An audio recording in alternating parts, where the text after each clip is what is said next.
Hello, my friends, and welcome back. Thank you very much for being with me again today.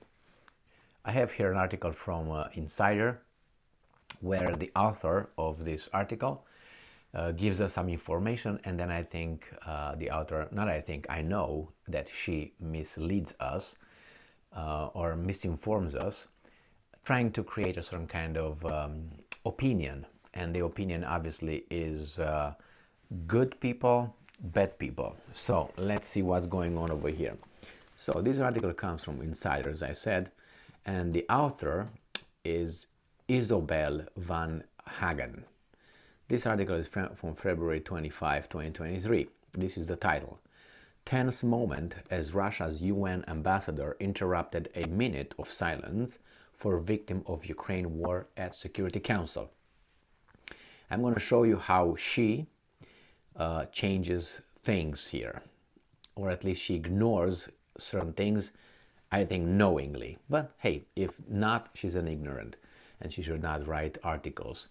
I mean, she can write articles, it shouldn't be banned, but I don't think she's good at them. Or maybe she's good at sending a certain kind of message. So, Russia's ambassador to the United Nations broke a minute of silence honoring victims of the Ukraine war.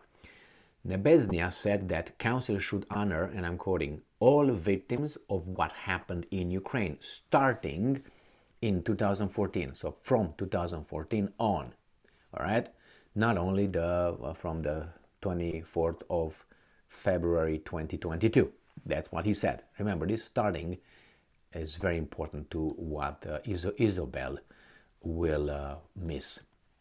This comes a day after the UN voted for Russia to withdraw its troops immediately from the country.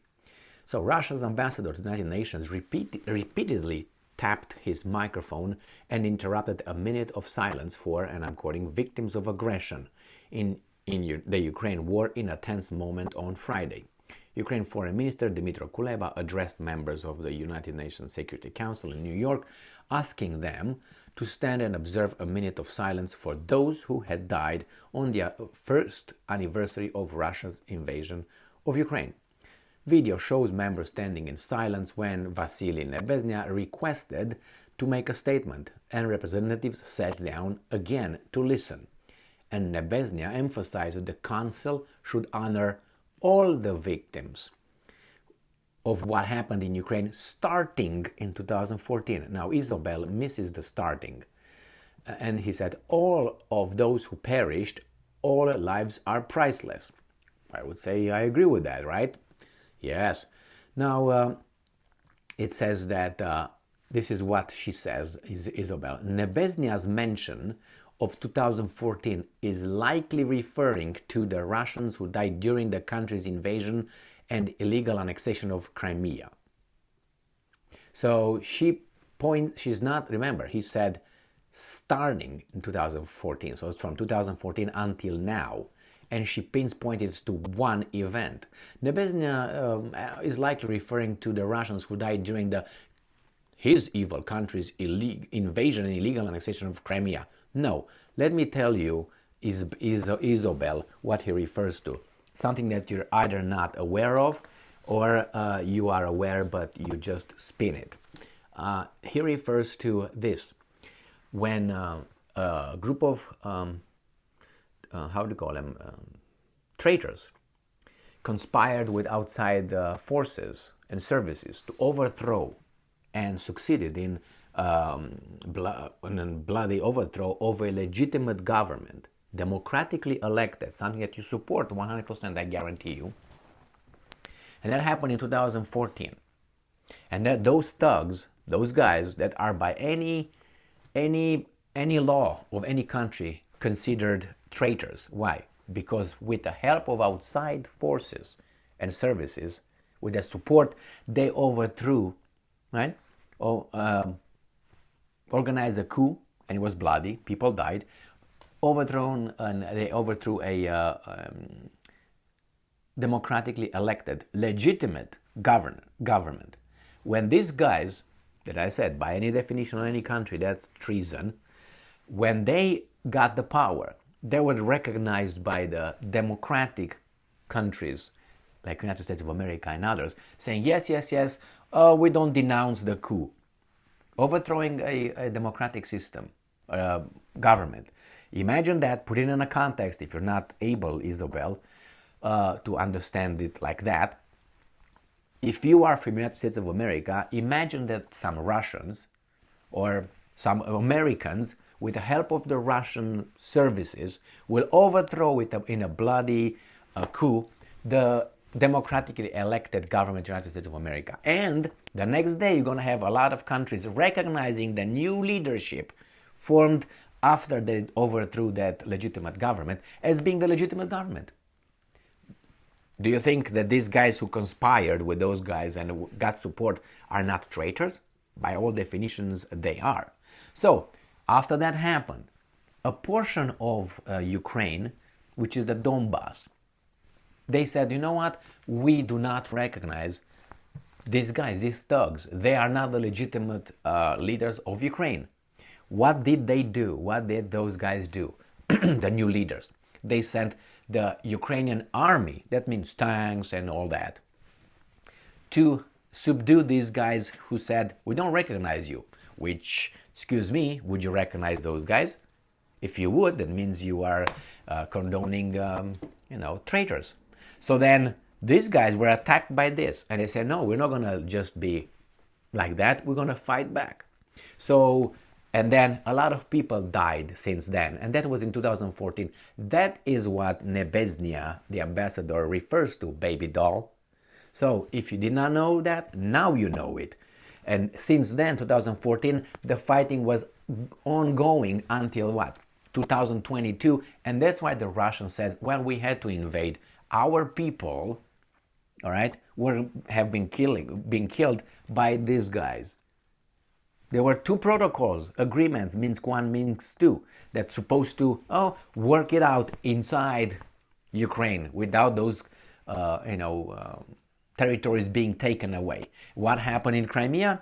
You like democracy. So that's the will of the people. So if you have a region, like Kosovo, for instance, voting for its independence, they all agreed with that. Good job. When Crimea conducted two referenda, one, to break away from the unrecognized government, the new unrecognized government, they said, no, we can't be under these thugs. Under the protections of the Russians, because we're not going to let you come over here and take care of these guys as you took care of the other ones. The will of the people said, well, we're going to break away from you. We don't recognize you. And then they said, you know what? They held another referendum. And with that referendum, they said, we want to join the Russian Federation. The will of the people, baby doll. Do you agree with that? Or do you agree with the bloody overthrow of a democratic government by some people with the outside support? Which one? Put aside, I don't like them, and I like them. Because if you do that, you're not just. And then you lose any credibility. So that's what Nebezhnya was referring to, Isobel. From the victims from 2014, when the tanks came towards Donbass and started fighting these guys who didn't recognize the traitors? By definition, how you want to call them. So yes, now that you know, I expect you next time to write that way. Or maybe you can just come and say, I have to make a little correction to my article, my bad. You won't do that because you know exactly why you put that over there. It's not an... Yes, they annexed Crimea. You don't even mention how it was annexed. Two referenda, remember? 1, 2, 1, 2, Polizei, okay? So what the hell?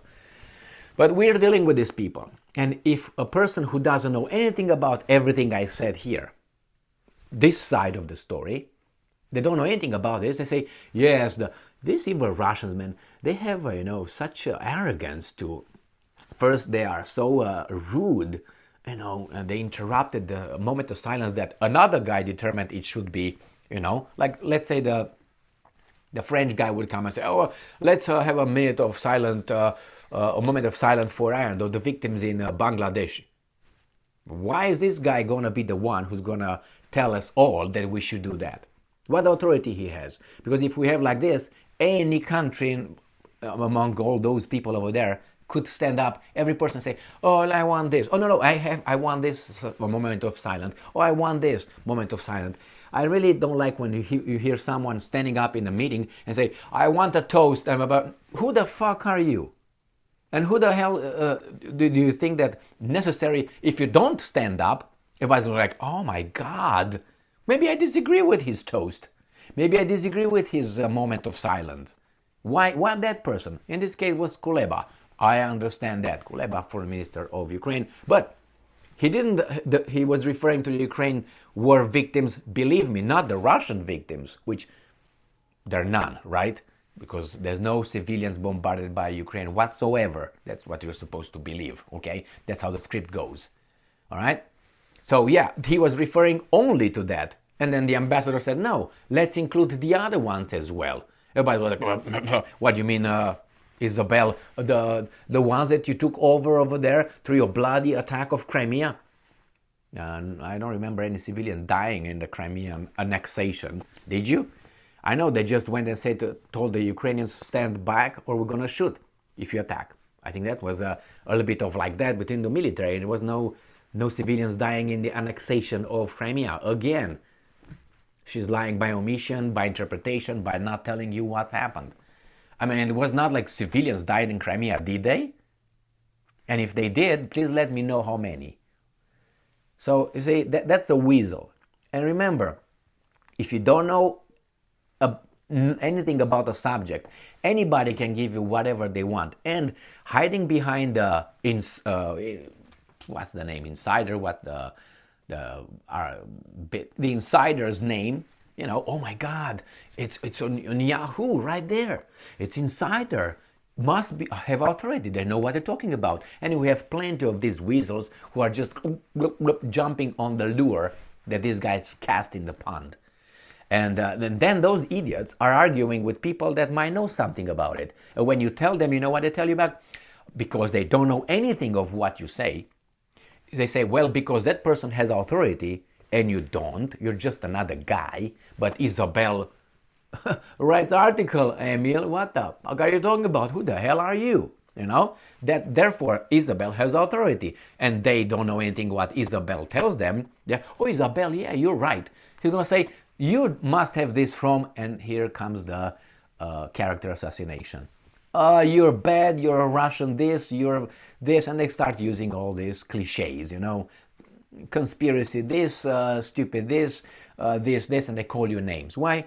But they don't know anything. They know only what Isabel told them. That's all. And they believe Isabel because they don't know anything, but Isabel has an authority position. She's an author. She works at the Insider. She writes articles. So she must know shit. So this is how things are. And you meet these guys, and you know, if these guys vote, by the way, and they vote against you, if you know anything about this, if the issue is that little article, or that issue with Nebezhny, whatever, they would vote against you. They would vote, the Russian ambassador, how bad dude he is. All right. It's not that those guys were not balanced, or at least we take history only from here on and we pick and choose. That's what they do. Well, that's not how justice is. When you try to discuss a situation, you just don't pick and choose and you just leave out things that don't fit your narrative. Because these guys start with this. This is how they start. This is the narrative. This is where we have to reach. Gigi is a bad dude. All right, let's see if Gigi is a bad dude. They look in Gigi's life and they start only when they start seeing things that Gigi did bad. And they pick those. And then where Gigi did something good, they don't pick those. Only the bad things. And then they obviously Gigi did some bad things because he's not perfect, right? So they bring Gigi and say, see, Gigi did this, and they make a list of about, let's say, 10 issues and say Gigi's a bad dude based on that. Gigi's bad. Gigi should be an outcast.